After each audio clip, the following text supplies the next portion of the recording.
নমস্কার বন্ধুরা, সুবচনের সাহিত্য সভায় আপনাদের স্বাগত জানাই। বাঙালির আমেরিকা দর্শন এই ভ্রমণ কাহিনীর একবিংশ তথা শেষ পর্ব আজ আমি পড়ছি।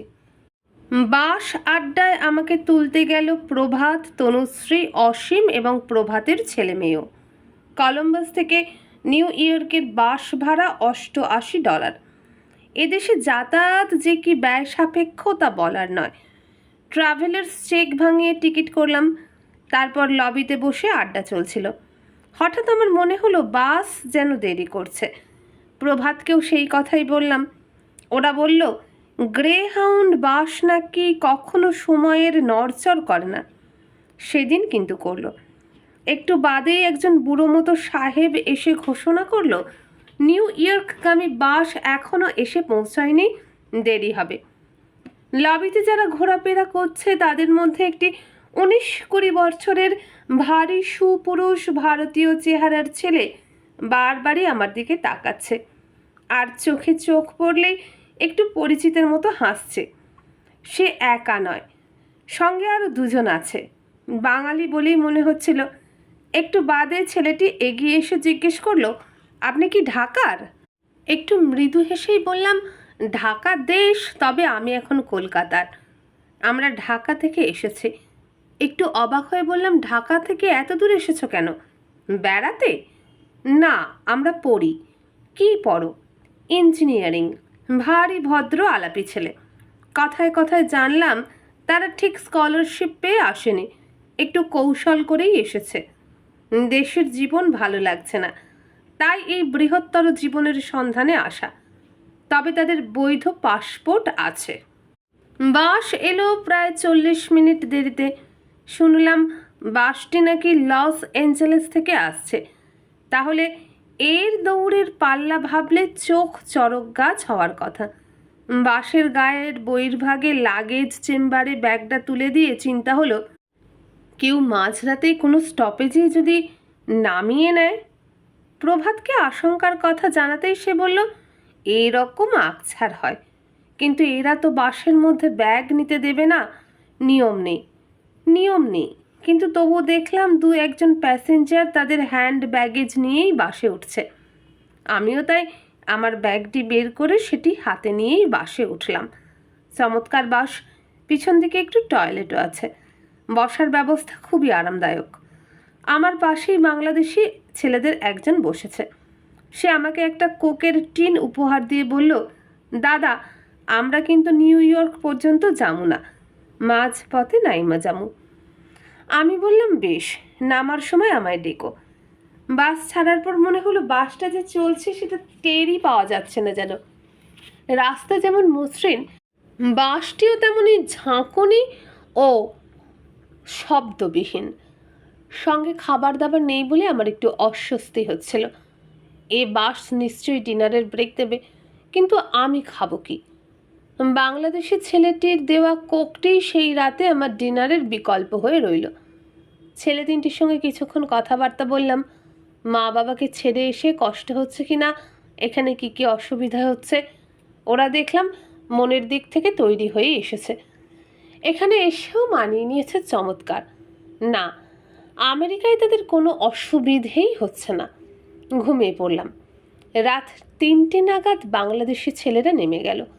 নামার আগে বলে গেল, দাদা দোয়া করবেন। কোন জায়গায় নামলেও সেটা আর আজ আমার মনে নেই, কিন্তু ছেলেগুলোকে খুব ভালো লেগেছিল সেদিন। এক অপরূপ ভোরবেলা চোখ মেলে দেখলাম বাস নিউ ইয়র্কে ঢুকছে। নিউ ইয়র্ক আমার কাছে পুরনো হবে না কখনো। এই এক শহর যা আমাকে সত্যি বড্ড অবাক করে দিয়েছিল। কাঁচের ভেতর দিয়ে 2 নিষ্পলক চোখে নিউ ইয়র্ক দেখে নিচ্ছিলাম। গ্রে হাউন্ড বাস তার বিশাল সেন্ট্রাল টার্মিনালে পৌঁছলো। এখানেও এক দিশেহারা অবস্থা। হাজারটি বাস হাজার দিক থেকে এসে হাজারো চ্যানেলে ঢুকছে। অবশ্য নিয়ম জানলে কোন বাস কোন চ্যানেলে ঢুকবে তা বোঝা একটুও কঠিন নয়। তাই আমি ঘাবড়ালাম না।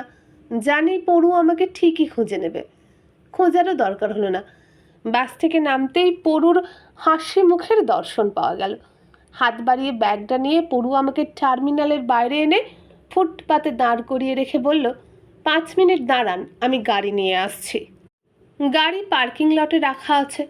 জানি গাড়ি রাখা এদেশে মহা ঝামেলার ব্যাপার। ব্যাগটা পাশে রেখে দাঁড়িয়েছি, সামনের রাস্তার দৃশ্য দেখছি। গাড়ির পর গাড়ি চলে যাচ্ছে, তবে ধীরে, কারণ বাস আড্ডায় যাত্রীদের নিতে গাড়ির ঢল নেমে আসায় একটু জ্যাম মতো হয়েছে।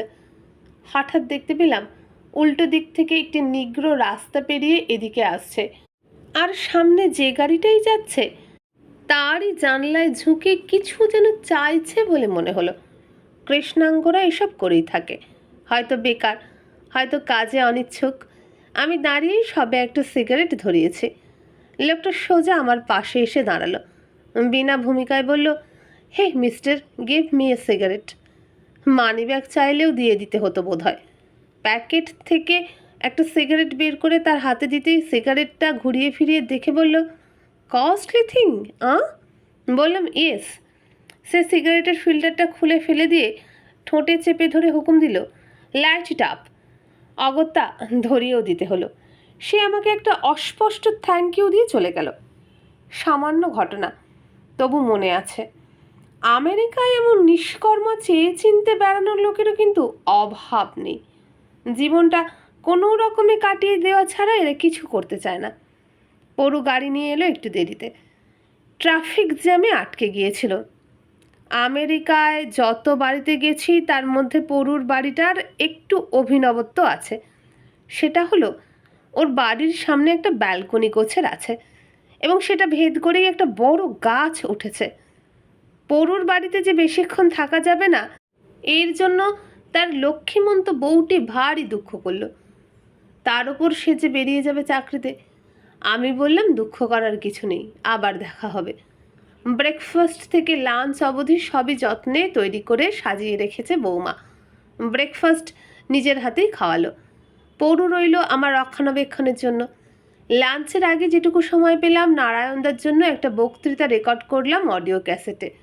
শ্রী শ্রী ঠাকুর অনুকূলচন্দ্রের জন্ম শতবর্ষ আগত প্রায়। আমেরিকাতেও সেই শতবর্ষ পালনের আয়োজন করছেন নারায়ণ মজুমদার।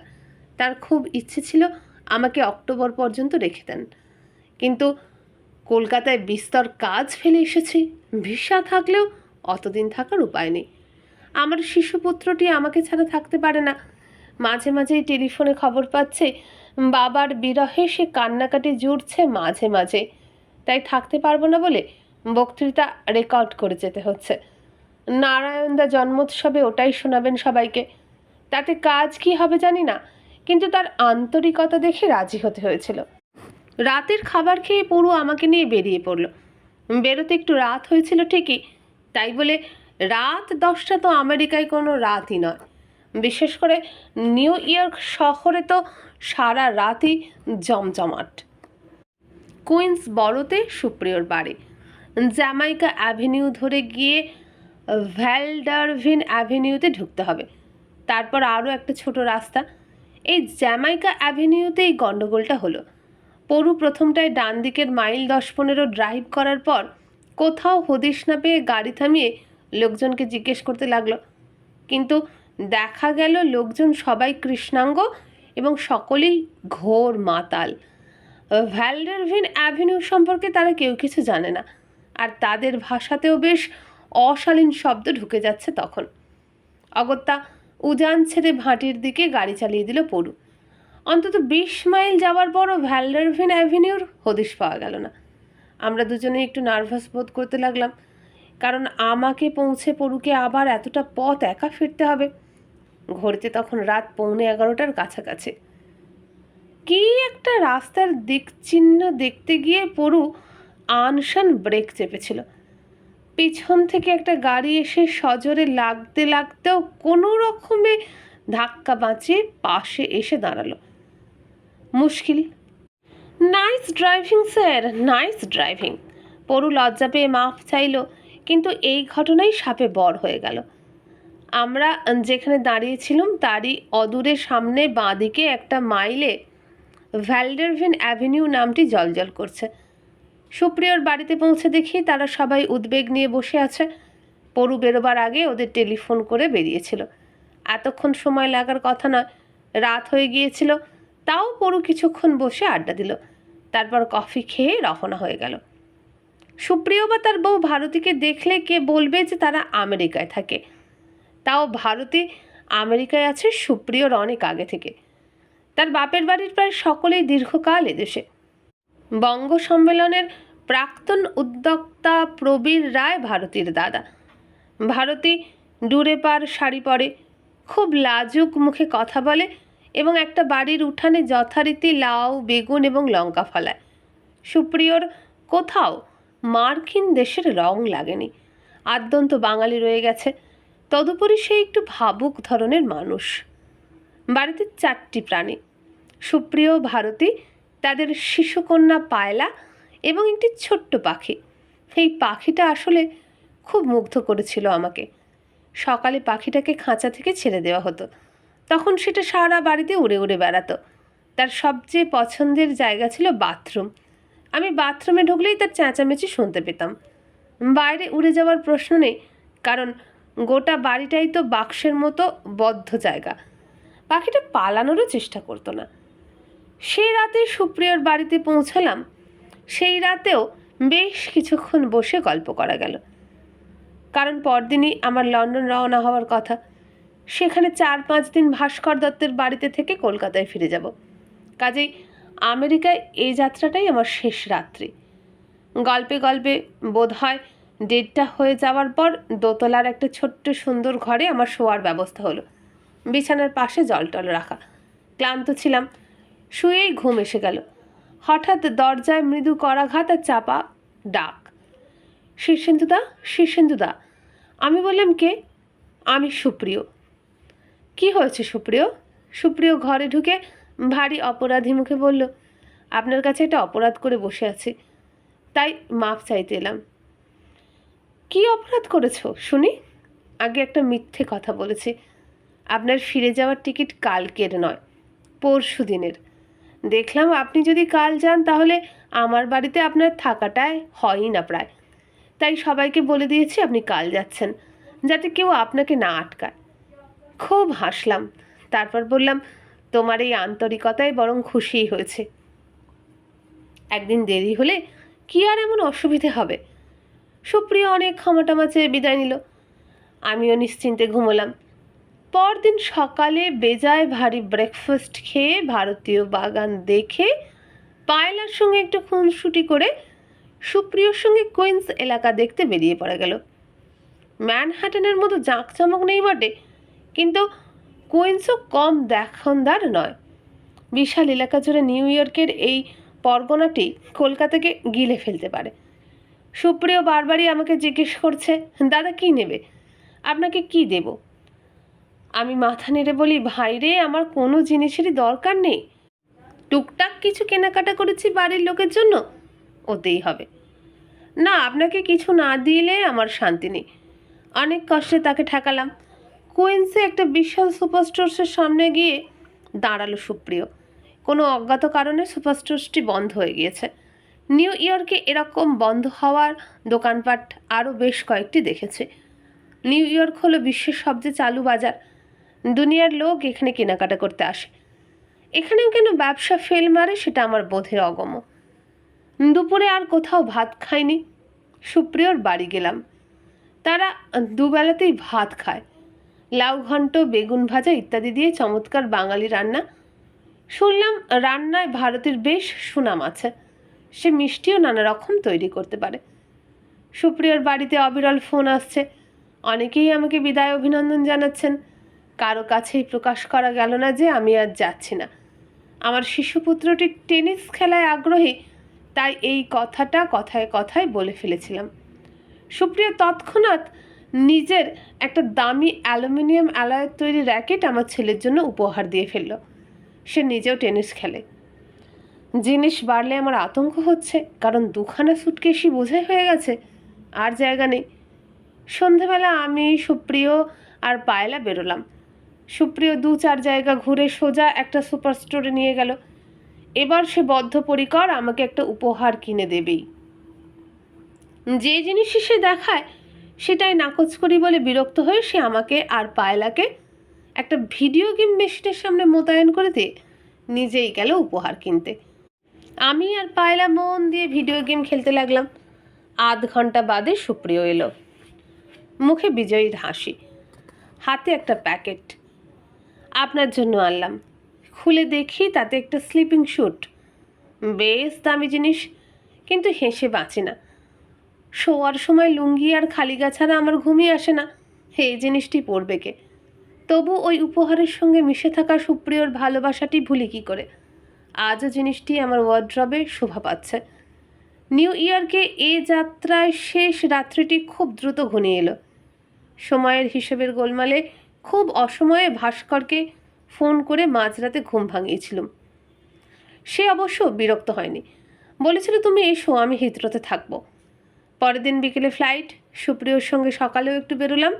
এটা ওটা সেটা যথাসাধ্য দেখালো সে। তারপর ধীরে ধীরে দুপুর গড়িয়ে বিকেল। আমেরিকায় আর আসা হবে কিনা কে জানে, হয়তো এটাই প্রথম ও শেষ। তার জন্য দুঃখ নেই।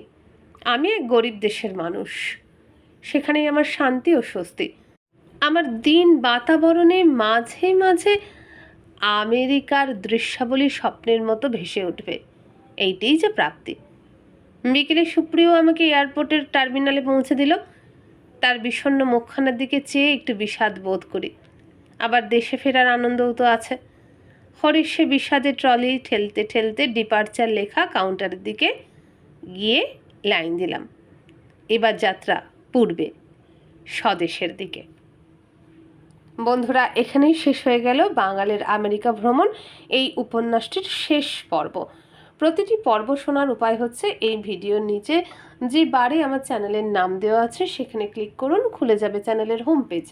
হোম পেজে গেলে পাবেন প্লেলিস্ট, সেখানে পাবেন বাঙালির আমেরিকা দর্শন।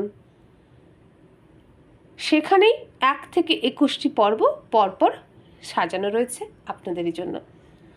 যদি আরও ভ্রমণ কাহিনী শুনতে চান তাহলে প্লেলিস্টে ভ্রমণ কাহিনী ক্লিক করতে পারেন। নবনীতা দেবসেনের একটি অসাধারণ ভ্রমণ কাহিনী হে পূর্ণতব চরণের কাছে রয়েছে প্লেলিস্টে, সেটাও দেখতে পারেন। ততক্ষণ সেই সমস্ত গল্পগুলোই শুনুন যতক্ষণ না নতুন গল্প আনি। আজকের মতো বিদায় নিলাম, নমস্কার।